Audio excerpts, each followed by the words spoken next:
media of, oh, Biden's this, oh, Biden's that. I've met the man as well. I've talked to him. He was fantastic. He was sharp. I had questions. When was that? That was in May. He was sharp? Yeah.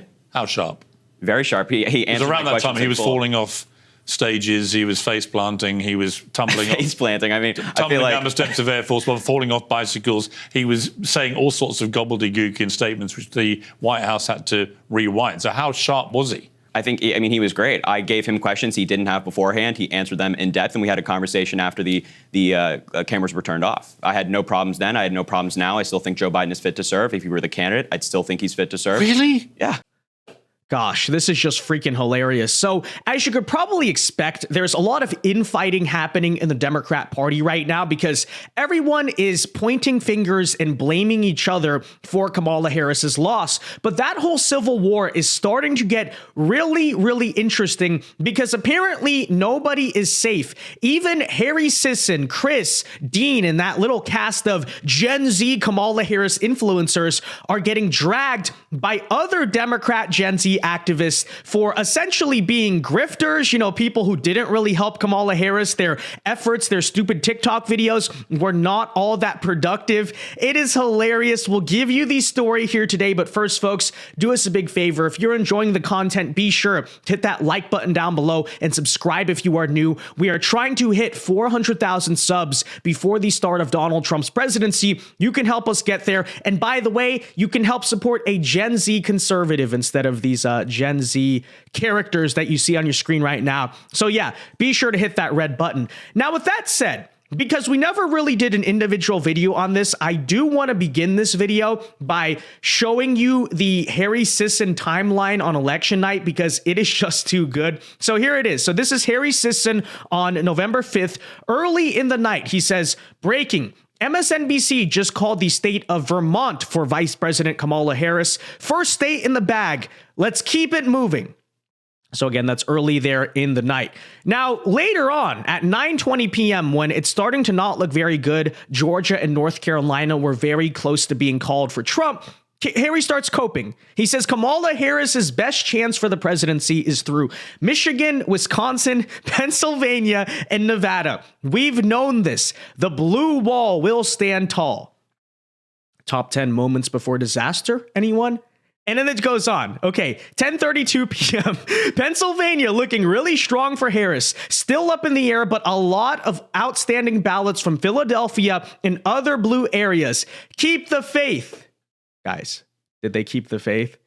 So then it goes on. And here it is. It's really depressing. By the way, no tweets for 2 hours. And then it's really depressing to see how many people voted for the felon, rapist, fraudster who lies constantly. Many Americans failed their fellow Americans tonight. And then here it is, my favorite one right here. Tonight, America failed us all. It's just too good. I love to see this. You love to see it. So the election between Donald Trump and Kamala Harris has not been called yet. We do not know who the winner is, but it is pointing in one direction. And it's not final, but I just wanted to say that America failed women tonight, primarily. Trump has insulted women, berated them, has been found liable in court for assaulting a woman. And he took women's reproductive rights away. And instead of standing up to that, people voted for it. And we failed our daughters, our mothers, our sisters, our wives tonight.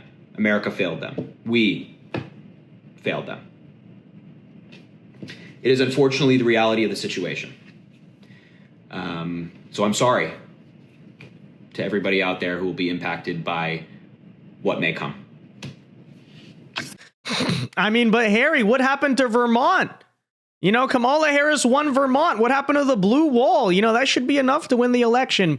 All right, we're not going to keep mocking him, but what I will say is that Harry, you should be happy because all that Democrat dark money that you get paid just got a pretty big tax cut under Project 2025. So you are welcome, okay? Making your life better, whether you like it or not. So funny. You love to see it. But okay, moving on now. I want you to remember, what were the conservatives saying this entire time about Harry, Dean, Chris, all these different characters?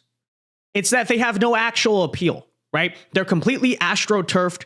Their content is so over the top and ridiculous, it doesn't actually win over anyone. If they thought this was some attempt at Gen Z / young white dudes for Harris, they clearly failed. Take a look at the voting margins of both men and Gen Z voters as a whole. Went way bigger Republican for Trump than you need as a Democrat to be winning the election. But finally, okay, it turns out other Democrat activists are starting to take notice, and they're calling out this whole influencer class and basically saying they're grifters, they're not in it for the actual party, and the Democrat Party needs to get rid of these people. So, for instance, you have this guy right here, Justice Horn, who is a apparently Gen Z Democrat activist out of the state of Missouri, and he actually does some grassroots things. I disagree with his politics, obviously, but like he actually does stuff, unlike Harry and all those characters. And he quote tweeted these guys saying, "Enough time has passed from the election to tell the truth. Moving forward, we shouldn't have these guys speak for our generation." I'm in total agreement there. Shout out to Justice Horn. Yes, Harry, Chris, and Dean should not be speaking for our generation. I believe they care more about being within the Democratic establishment and their proximity to power than speaking truth to power and bringing power back to our generation. Ooh. He's right, by the way. Totally true. Totally true. You know, these guys are essentially just kissing up to the party in the hopes that they'll be able to be a delegate at the DNC or something. I'm not exactly sure, but they're paid shills, Gen Z spokespeople, not for their actual ideas, but just for the party. Okay. Total propagandists by definition. Now, he says, if I was them, I would have advocated for a record number of Gen Z appointments to the federal boards and commissions, gotten Gen Z folks in civil service jobs across our many federal departments, and ensured we had federal programs that combated important issues facing our generation. These guys and many others spent the past 4 years taking selfies with the president, making TikToks to defend him, chasing clout, and yeah, that's pretty much it. What did Gen Z get out of this? Oh, great question. Fantastic question. Okay, again, shout out Justice Horn, the one guy on the liberal side who seems to at least understand this. Again, don't agree with his politics, but he totally gets credit for this because I just think it's funny, to tell you the truth. One of the guys pictured above has admitted to saying the N-word. Yeah, that's talking about Dean, by the way. Admitted to saying the N-word and the F slur many times on his Twitter. And as a young gay black man living in a deep red state, I have to say these guys cannot lead our generation forward. We cannot follow this type of leadership. Boom. So not only is he calling you a grifter, he's trying to send the woke cancel mob after the white dudes for Harris. Again, I'm here for it. I'm here for it. It's really, really funny. And the reactions are very interesting. For instance, Chris replies by saying, "You don't know me." And Justice replies, "And you don't know how to properly advocate for our generation either." Let's go, Justice. Okay. This guy's cooking. He's destroying them. It's just absolutely amazing. This person says, by the way, a lot of Democrats were trying to defend Harry, Chris, and all these characters. And it also, to me, demonstrates the problem. They refuse to see straight. They refuse to take actual accountability for what happened. But this guy says, "I don't know. I think we should strive for a large coalition, which means having diverse surrogates. Trump making historic inroads with Gen Z straight white men doesn't mean we should give up on them." That is true. However, I think the entire point is that these people did not appeal to Gen Z straight white men. Like, their content was ridiculous. They were ridiculous. And you guys were so delusional, you couldn't see these people are changing nobody's minds. They're just clowns, okay? But Justice here replies, and you think a group of DC elites are going to connect with those guys? I'm a young, queer black man, and I have more success connecting with Republican men because I live in their communities. Y'all talk about connecting with this demographic figuratively, not literally. So true. This guy says, shout it from the rooftops because lol, all these quote unquote influencers did was pander to Facebook moms. That is so true. Justice replies, like this didn't do anything. Last one we'll read here. This guy says, this is the kind of mentality that lost us this election. Genuinely, who are you to decide who speaks for our generation? Justice, who again is cooking today, okay? He says, look at what happened when folks were at the helm. And he boom, right there, right? Ages 18 to 29, Trump and Harris split very close to 50-50. With young men, he won them outright. And even this headline right here, yes, Trump improved with young men, but he drew young women as well. And that is also true, right? Kamala did not get nearly the young female vote that Joe Biden did back in 2020. And Justice says, you cannot say that something doesn't need to change because it wasn't my demographic who was breaking. Why have young influencers if their peers are not even listening to them? So true, so true. But you know what?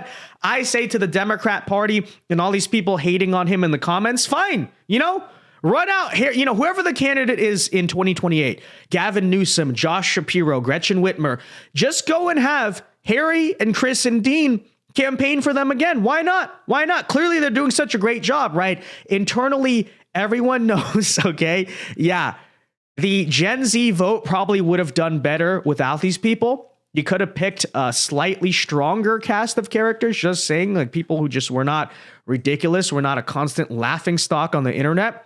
But it is what it is. And by the way, this Justice guy is far from the only Gen Z Democrat who is dragging the influencer class as we currently speak. For instance, this guy, Eli Brennan, says, I barely have 1,000 followers and I'm not on any podcasts, but I did mobilize students for my college Dems chapter. We knocked on thousands of doors and talked with countless students on campus. Replying here to Chris, how many doors did you knock? How many undecided voters did you convince? So all like the young Democrat activists are getting pissed off at Harry and Chris because they're just saying, you guys are grifters, right? You guys are totally insincere. And look, social media is important. Okay, that's absolutely true. But they do have a valid point. Like, why did the DNC pay Harry and Chris all this freaking money? And then you have all these kids out here who are door knocking and doing all this volunteering stuff for free, and the ground game is arguably much more important. Now, in total fairness, that's probably an issue in both parties, but valid points, I would say, some of these young Democrats are currently making. Now, Chris replies, what the F is wrong with this group of people? Are you serious?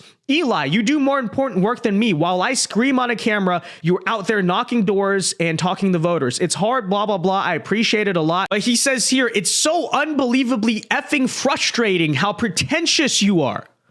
Really? Really, Chris? And there's so many young people like you in the field. We can exist in the same world. We do different work. I don't tear yours down. I lift it up. I understand the argument that Chris is making there. I really do. But I think the greater point here is there was so much attention in your party put on you. And what did it deliver? It's like the problem was not that you guys were making social media content for Kamala Harris. I make social media content for the conservative side. Now, I'm not on the RNC payroll or anything like that. And I'm willing to happily say there's a lot of problems with the GOP and I will criticize them on a regular basis. But I don't think that's why people are mad, guys, is because you made social media content. It's the way you were propped up and astroturfed as like the next Gen Z leaders of tomorrow. You guys are clowns. Like, you guys are just these animated laughing stocks. And the idea the Democrats had that they're going to somehow appeal to straight white men or really anyone in Gen Z was never the case. But it is what it is. I'm just going to say I'm here for it. I'm very entertained by the entire situation. But guys, let me know your thoughts in the comment section down below. Be sure to leave a like on this video, subscribe if you are new. And until next time, God bless and peace.